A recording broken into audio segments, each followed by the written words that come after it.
Hello and welcome to an overview of the World Peace Dance Celebration Week.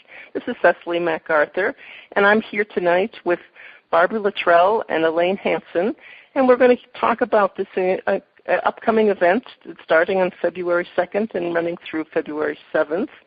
And we're very excited about this event. And I have the two most important people who have organized and put this event together. And we're going to talk about what you can expect and what's coming up. So I'd like to start with Barbara Luttrell. And Barbara, would you just introduce yourself a little bit to the audience and talk a little bit about how you got involved in this Peace Dance celebration? Sure. Thank you very much, Cecily. I appreciate the opportunity. About a year and a half ago, thereabouts, Elaine and I were talking about her vision, which was to have a World Peace Dance in Sedona.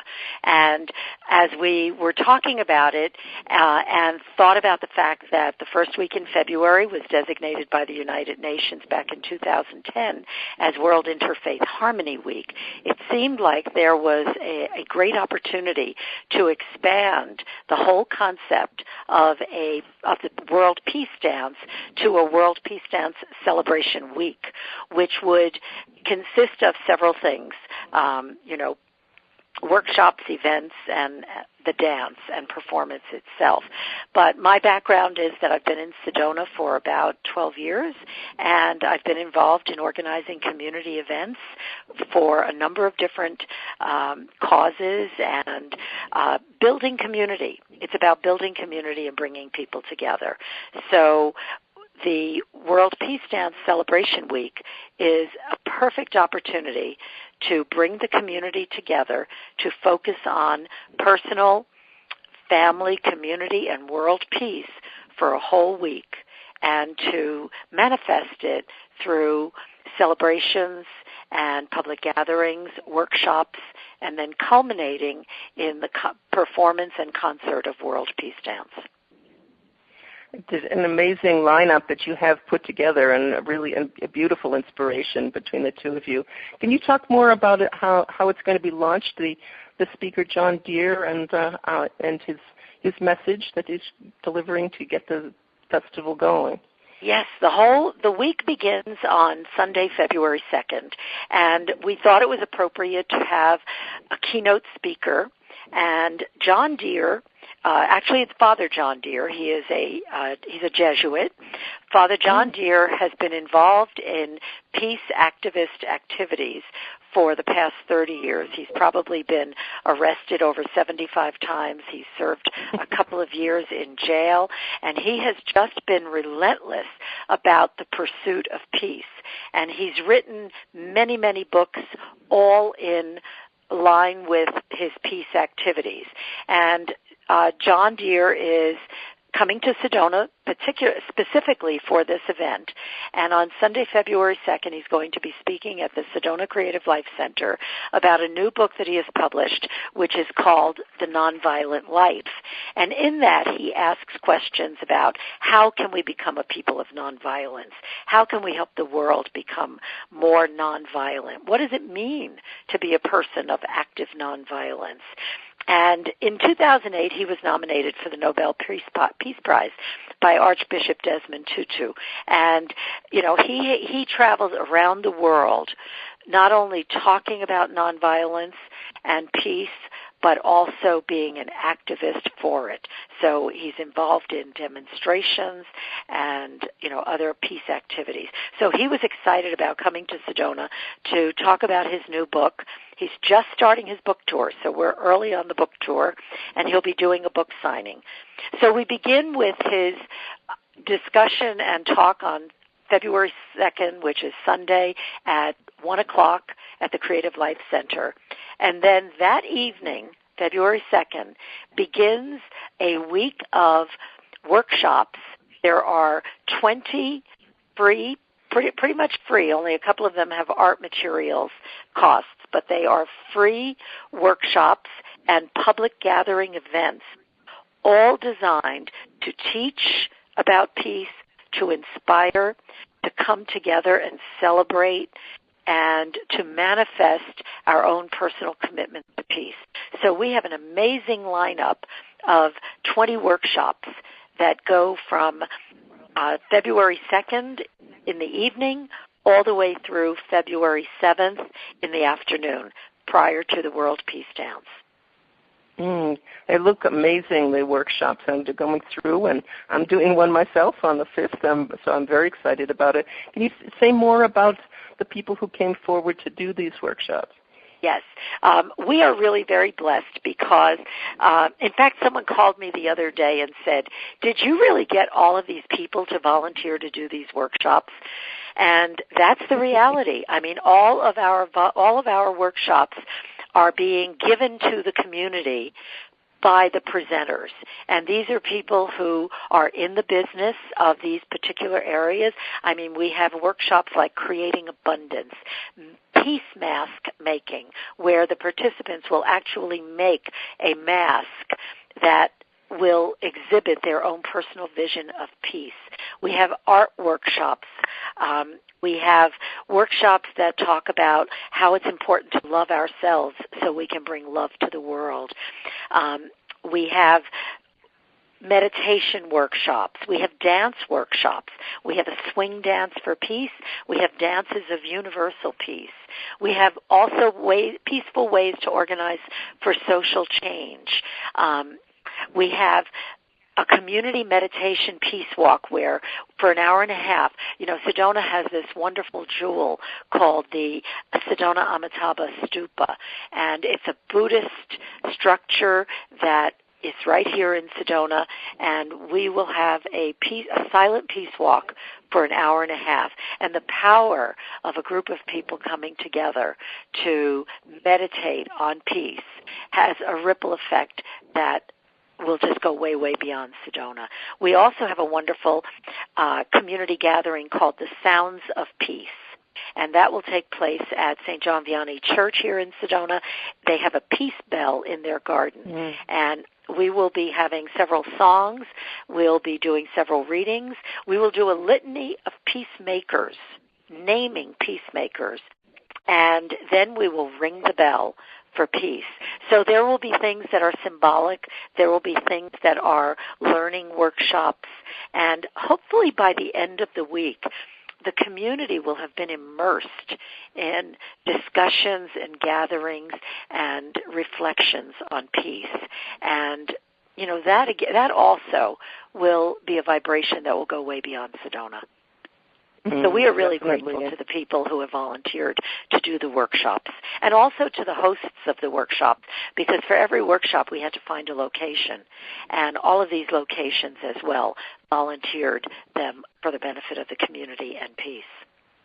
Wow, it's an amazing lineup, and as you said, there's such a variety and something for everyone. And even some of it's also for adults and children too. So there are workshops that kids can participate in, and I'm very excited about it. There are so many things that, as you said, people have volunteered to do, and some just the peace bell piece, the whole thing. I'm just really thrilled about that, and so many things that you can do to learn from others and create an energy from the week. It really is very special, and a tremendous effort that you did to put that together. And then we're after all of the workshops, and the dance starts on the 7th. You say a little bit more about when that is and how people can attend. Yes, well, on February 7th, we have two really very nice events. One of them is from 1 o'clock to 3 o'clock, and we have about 15 local poets who will be coming together to read their poetry, and then they will conduct a workshop to have the attendees write their own peace poetry, which will then be displayed later that evening at the Sedona Performing Arts Center, where the Sedona World Peace Dance and Concert will take place.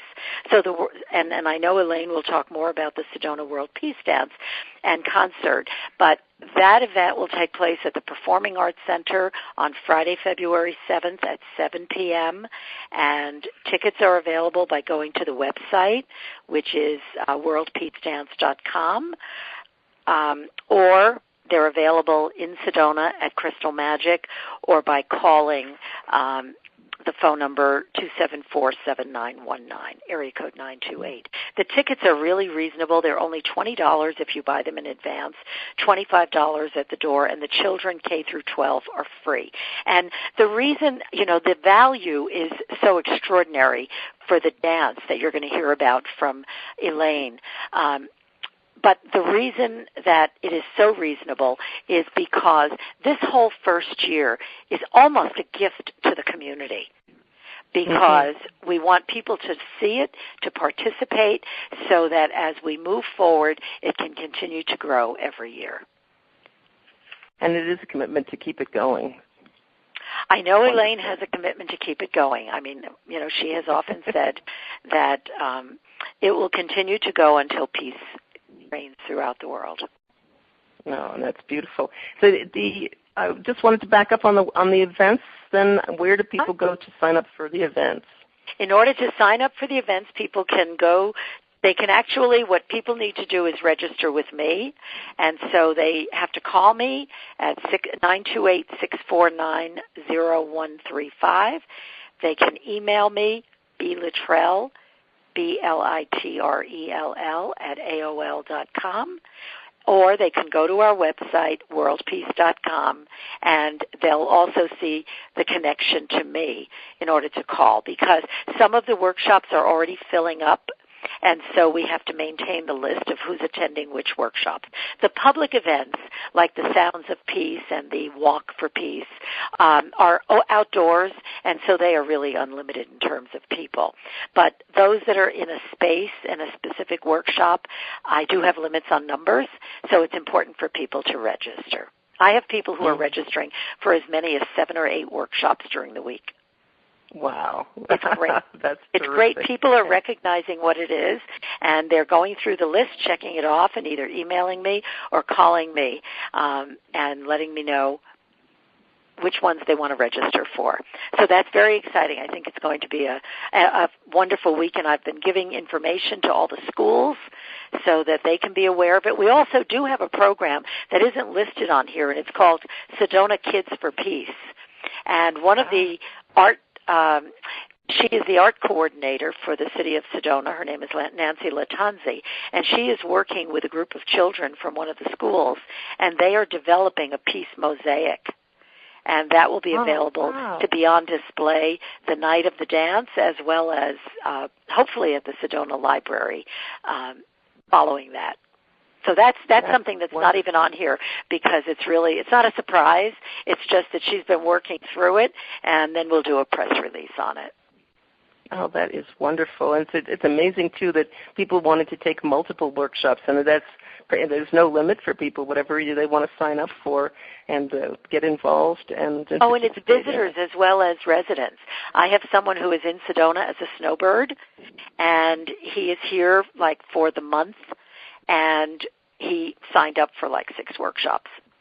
Wow. So we have to make sure we will get the word out next week to the resorts and the timeshare hotels in Sedona, because they will have people coming in for a week, and they'll find this of interest. Yes. Oh, amazing things for people to do, and culminating in the dance on the 7th. At 7 o'clock, and at such a reasonable price too, as you said. If you buy tickets ahead of time, they're only $20, and there'll be $25 at the door. Is that right? That's correct. And children K through 12 are free. Wonderful. All right. Well, amazing organization and pulling together of an incredible variety of wonderful events for the week. So what I'd like to do now is to talk to Elaine about this dance. So Elaine, will you just explain a little bit more about yourself and your background, and when we'll talk about how you came up with this idea of this peace dance. Yeah, hi, sure. Yeah, my name's Elaine Hansman, and I'm a resident of Sedona since about 2010. And I grew up in Arizona, grew up in Tucson, and got a degree in dance from the University of Arizona down there. And I also actually went to my first year of college here in Flagstaff, which is so close to Sedona. So Arizona is my roots. And dance is my root, I guess, too, because I was one of those children lucky enough to have parents who put me in ballet classes starting at age 5, and it is, when you're a kid, you maybe don't necessarily appreciate it as much as when you get older and you realize when you begin to move that all that training really did pay off. So I feel glad about that. I came to Sedona in 2010, like I said, and I met some wonderful people here. This is such a great community, and there's so many diverse people with diverse spiritual beliefs, diverse ways of living, so many artists, and I met a lot of dancers, and I had some really good connections got made, and we were able to do lots of creative dance together and do some things, and actually we started performing in this community because Barbara asked us to be a part of a project that she was producing a couple years ago, and so we started performing, and that just kind of stimulated everything, I guess, into this passion for peace that's been in my soul for as long as I can remember, and I'm not even quite sure why, because I'm not one of those people who had relatives that died in a war, who suffered some horrible atrocities that war does, but I guess I had enough conflict in my family with divorces and that kind of stuff, or whatever it was. I just had a heart for peace because conflict is so painful, so difficult, and you look around the world, and if you look with those kind of eyes, you can see a lot of pain and suffering in the world. So it's just not okay. I know that's not the way the world has to be. I know we have potential. I'm not the only one who knows that. Lots of us know that. We have an opportunity to move humanity forward. We continue to evolve, and I decided it's time to make this step, to believe that we will, and we can someday, evolve beyond using violence and using negative means to try to solve problems. We can solve problems peacefully. So we have to take a stand for it. We have to believe in it, and we have to move forward with it. So that's kind of where it all started, and then the ideas started popping as they do for choreographers. They just kind of tumble into your head, and I was lucky enough to run into some good people, and Barbara joined the board, and some other good people joined the board, and I just, it took off, and we've been working for, like Barbara said, about 1.5 years now, getting it focused and pulling it in, finding dancers, working with available resources in the community, and it's been a journey, and it's coming together, and I'm really excited and happy about what it's going to turn out to be. So. And I've seen some of your dance performances, Elaine, and I think I danced with you on one occasion where you had the audience come in. So I've really appreciated your ability to get a group moving and your ability to choreograph some just amazing things. So I truly appreciate your creative abilities in designing this dance. Can you talk a little bit more about the 3 acts that you have put together here for this performance?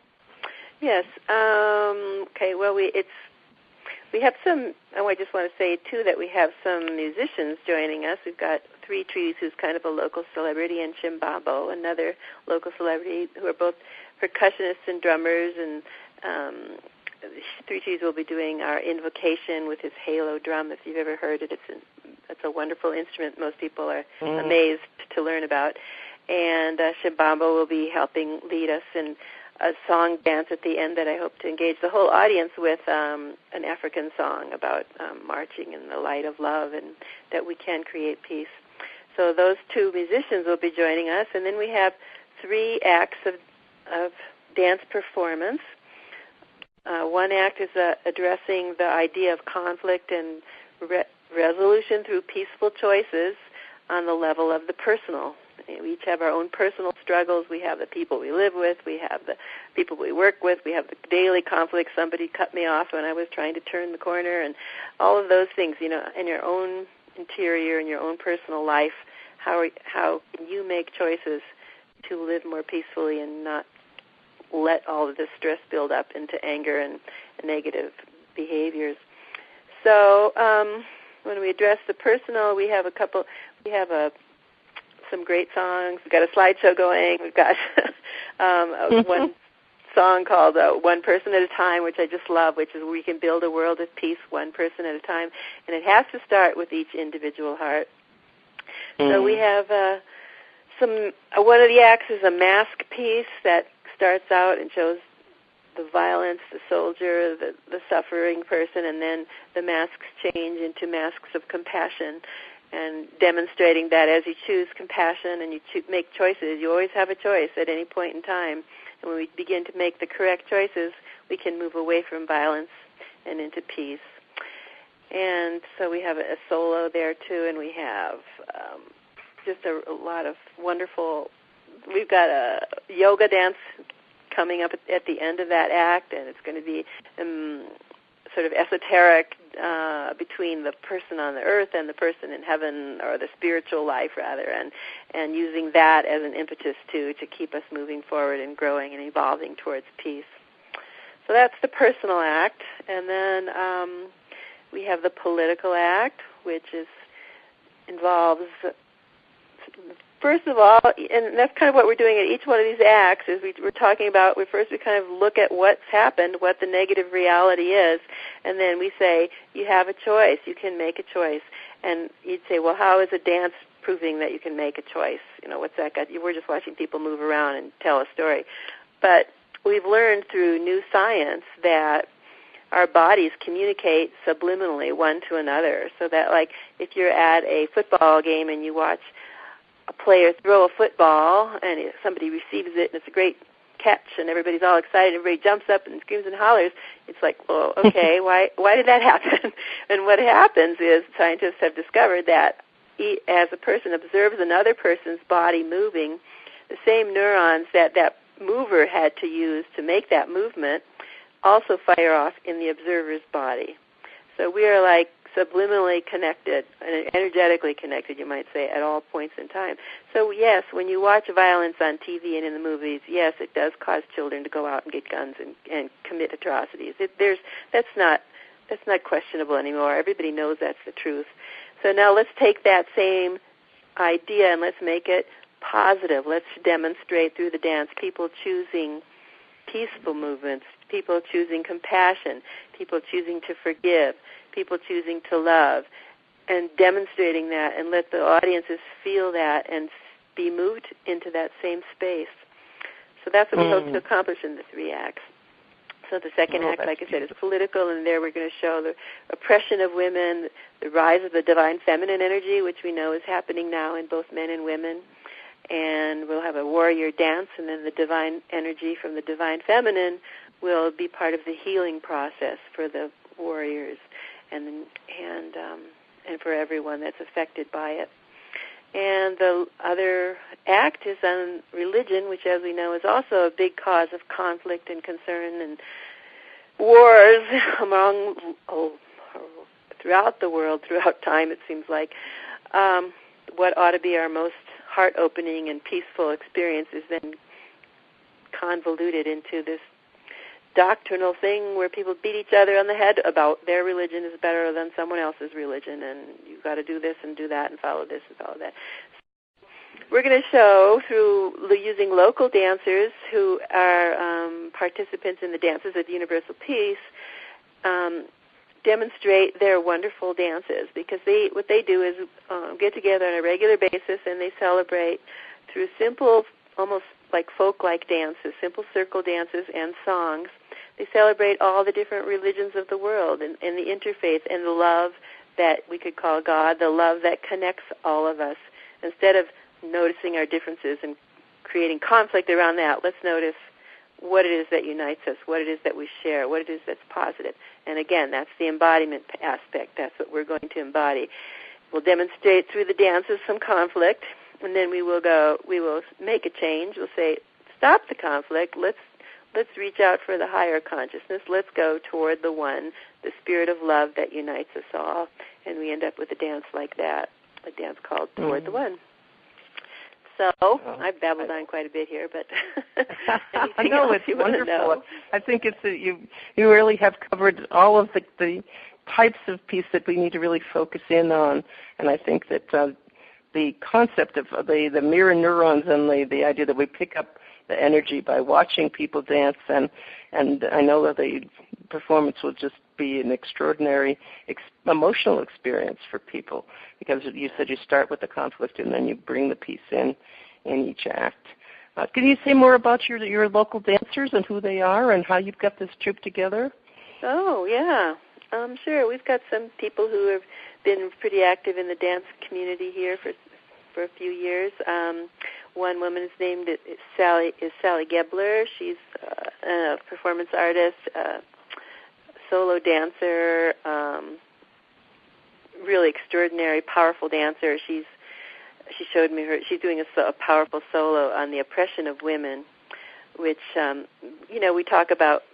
We know what happened to the Jews in World War II. We know about different ethnic groups that have been wiped out in recent times, but we tend to forget that it was during the Inquisition, 9 million women were killed, basically for being women and practicing their gentle ways of living that wasn't okay by authorities. So she's going to dance, and she came up with this incredible thing that she choreographed about solo that just moved me to tears when I saw it. It's just so powerful about that energy and about how all that violence that's been inflicted on the feminine, and it's not just women, it's anybody with manifesting that gentle energy has had to suffer for it. So that's one of our dancers. Pash Galbazi is another dancer, improv artist. She's a mask maker also. She's doing one of the workshops, and she's just an amazing person with lots of talent and vision and creativity, and she and 3 other people she's choreographing a piece with them that she's a lot about kind of studying and exploring the inner archetypes kind of in a Jungian way or a person-centered way, I think is what she calls it, and the psychology of who we are inside. So with these masks, there'll be a part where you'll see a soldier and you'll see some conflict, and then the mask will change into this beautiful white gown with this beautiful mask of peace, and it's like a choice. You can make a choice. You can stay in anger, or you can choose to be peaceful. And she's used those masks before, and I've seen people cry again while watching her. It's just so powerful. We have another new choreographer joining us. This young woman named Jamie Spears. She's new to Sedona, and she's a yoga teacher, but she was raised in a dance studio, so she's a dancer extraordinaire. And she's pulling together a really wonderful personal piece as well, where she's going to have someone up on silks. And a woman named Juanita Bozeman is a silk aerial dancer, and she's going to represent the higher self, and Jamie will be the lower self, and they're going to connect. So that's exciting. I'm looking forward to seeing her work for the first time. Yeah, and so it goes. Those are a few people. You've really collaborated with some amazing people and put together what's going to be, I know, an extraordinary performance. As we're wrapping up here, Elaine, what would you like to say about the experience that you're hoping, that the intention you have for people to walk away with from your dance? Yeah. Well, I would love people to walk away with an increased belief in the idea that peace is possible one day. It's so easy to be negative, but let's try to reach into the positive, and let's say, and even if you just move, 1% from when you first came in, saying, there'll never be peace, there'll always be war. But if you can leave and feel just a little bit better, a little bit more hopeful, a little bit more committed to the idea of peace, I'll be happy. And that's what we want. I think that it is, we know about consciousness. We know now how we're learning so much about how it works and how we evolve. And the belief system is an important part of evolution. So as we begin to change our consciousness, we'll change our bodies, we'll change our spirits, we'll be able to move into it.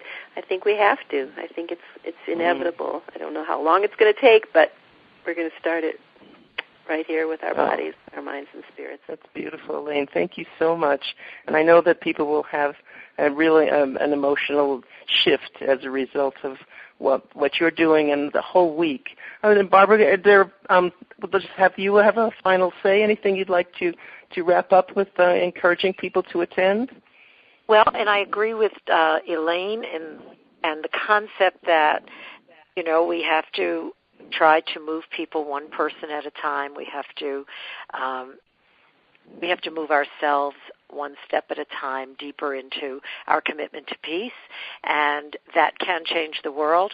And my hope for this whole week is that people will be inspired to try something new and to step out of their comfort zone, to either take a class on something that they didn't know much about, or to participate in a public gathering for peace, so that we can extend this to all parts of the community, all ages in the community, so that it's an intergenerational, interfaith, spirit-led week of activities related to peace. And I think Sedona can become a model. You know, Sedona is an international city of peace. There's an organization that exists. And Sedona, there's a group in Sedona, a peace committee, that has signed up as an international city of peace. And that means that they foster a culture of peace in the city. And that's our goal for this week. That's wonderful. Well, thank you so much, Barbara and Elaine. I think this was a great overview of what to expect, and I hope we've got people excited about it, and people will sign up for launch the keynote speaker and with John Deere and the 20 workshops, and then the amazing dance performance on the 7th. So thank you so much, and I truly appreciate you being here with me tonight to talk about this wonderful event. Great. Thanks, Cecily. Yes. Okay, good night.